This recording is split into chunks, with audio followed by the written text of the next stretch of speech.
Welcome to the Political Matrix News. Politics, people, local, regional, national news. Political Matrix News keeps you informed. We have the sources, we have the truth from inside the political matrix. The Political Matrix blogcast rolls on. We're doing this on Tuesday, the 2nd, the 1st of April. We thought was April Fool's. I actually put on my Facebook page, I am not celebrating April Fool's. I haven't since 2009 because we've had nothing but fools in the White House. Well, for at least 11 years of that. But you get the idea. It's enough of a daily joke. I don't need to add to it at all. Scott Miller nodding his head with the black baseball cap. I guess that means he's got a stealth team. He's holding down the fort in Pensacola in the middle of Florida, more or less. And it really shocks you. If you ever look where the geographic center of Florida is, it's like north of Gainesville, but there's Greg in Gainesville. Is there even a marker for the geographic center of Florida? I don't think so. I don't think so, no. No? Okay. Just wanted to check. We should talk to the legislature. We should make one, though. Yeah. That's a good idea. I like that one. Get one done. All right. So on the 1st of April, the Florida Supreme Court did two things. Number one, they said, you know what? You got plenty of signatures, and we're going to put the issue of commercial marijuana, personal possession of marijuana, you use it if you're over 21, that's going to go on the ballot. And before that, they said, well, you know what? This 6-week abortion ban that the legislature passed, that stays as law. But since the folks, I want to double check this because I wrote it down, okay, because you got to write these things down. Florida Floridians Protecting Freedom got more than 900,000 signatures. The ACLU said the ruling saying that Florida gets to vote on abortion is a triumph for democracy in Florida, affirming the power of our ballot initiative. And let me think who else. Somebody else had something interesting to say about that. And Sarah Ladishaw, the ACLU deputy director, said that Floridians now have the chance to assert their will at the ballot box, shaping a Florida that is free from government interference in abortion.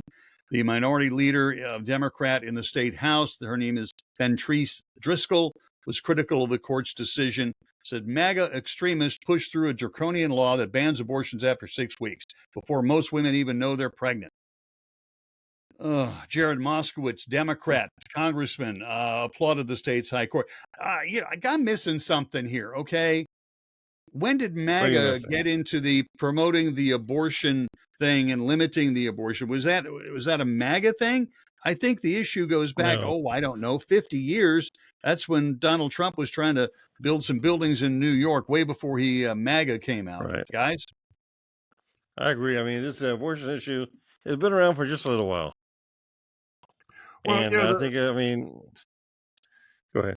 Well, it was really kind of a win-lose, or I guess depends on which side of the fence you're on. Both sides got a victory, both sides got a loss, because while they did allow them to enact the 6 weeks ban, they also allowed them to put it on the Constitution as a vote on the constitutional amendment. So both sides got a victory, and we'll just have to see how it plays out.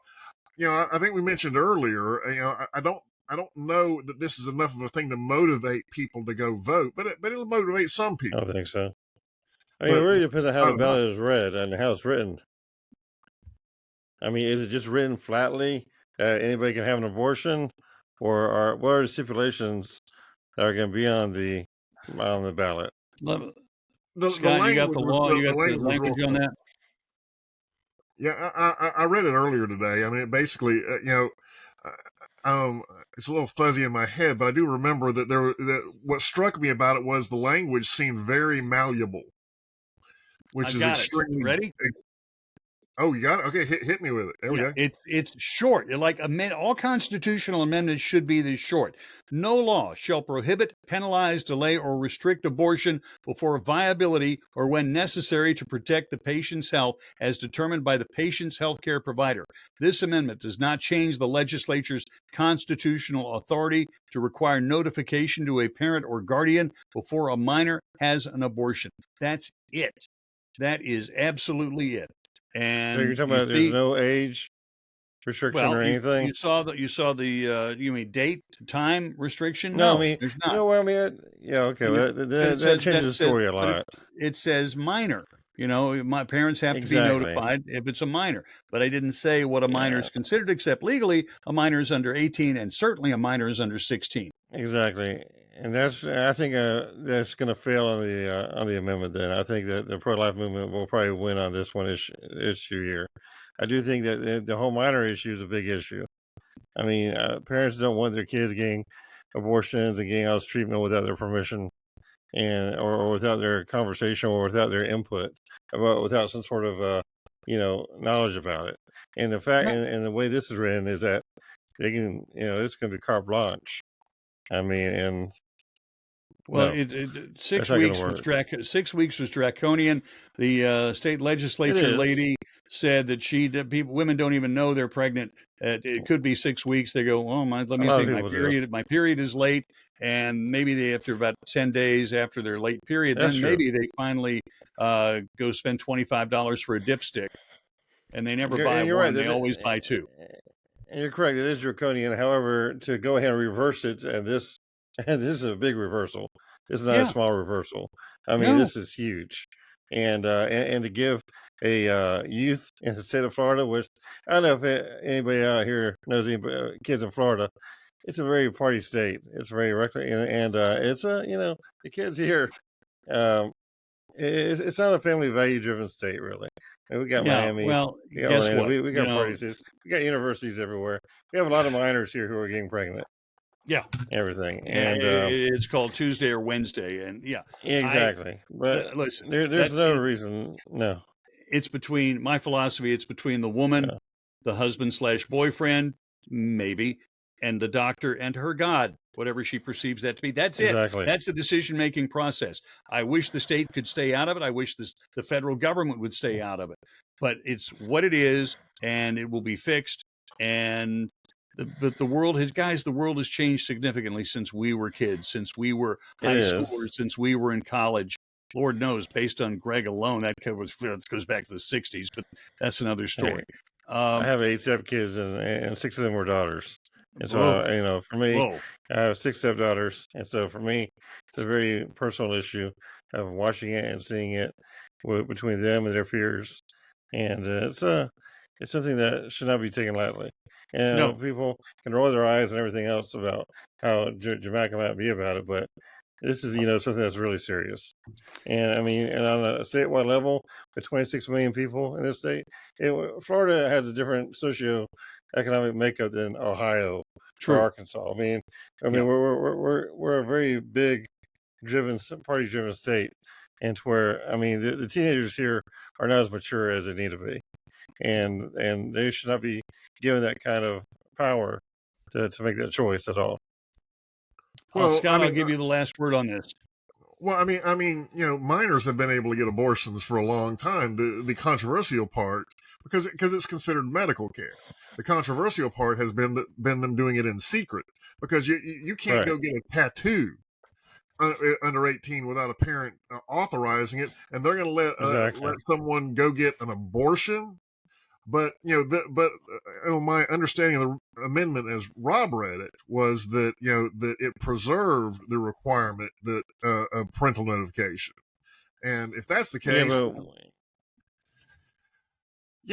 but and the my biggest heartburn about the whole thing is just how vague the viability is. Who defines right. viability? I mean, and viability can change on an individual basis. There are fetuses That's exactly what that I'm talking about. how do you know? How do you know if it's viable or not?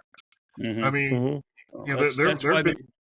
they have ultrasound for that, and they can detect a fetal heartbeat and all that stuff. My bottom line, I'm going to go back to the first segment we recorded here on Tuesday night, and it goes like this: with marijuana bringing out a substantial number of, shall we say, liberal Democratic voters, and opening up and getting rid of the 6 week restriction on abortions, and mostly Democrats and liberals are in favor of more abortion, freer access to abortion, and so forth.